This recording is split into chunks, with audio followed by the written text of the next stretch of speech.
નમસ્કાર દર્શક મિત્રો, ટીવી18 ન્યૂઝમાં આપનું સ્વાગત છે। સુરત પોલીસે સસ્તા સોનાના નામે છેતરપિંડી કરતા 3 આરોપીઓની ધરપકડ કરી છે। આ ઠગો કેમિકલની મદદથી કાગળને નોટમાં ફેરવવાનો દો કરતા હતા અને નાણાં બમણા કરવાની લાલચ આપતા હતા। મહારાષ્ટ્ર અને ઔરંગાબાદમાં પણ આ ટોળકી સક્રિય હતી। પોલીસે 1 કરોડની નકલી નોટો કબજે કરીને વધુ તપાસ હાથ ધરી।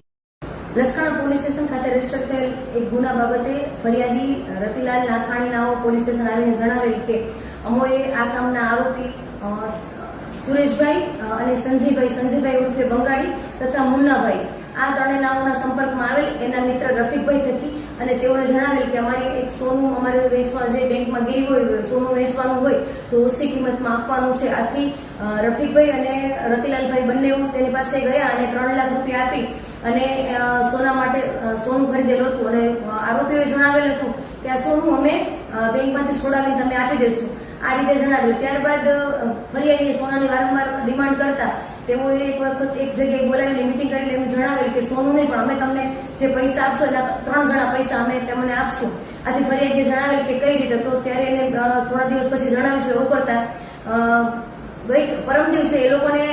એક જગ્યાએ બોલાવી અને ડેમો આપેલો એક પ્રકારનો કે ભાઈ એક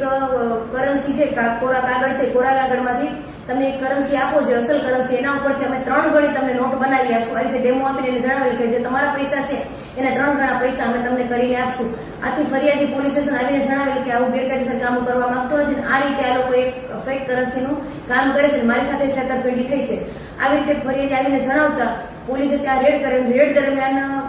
જે કાગળના જે કરન્સી છે, કરન્સી ટાઈપના પીસ અને ત્યાં અલગ અલગ પ્રકારનું કેમિકલ તેમજ જે આરોપી સંજય ઉર્ફે બંગાળી જે છે એના ખિસ્સામાંથી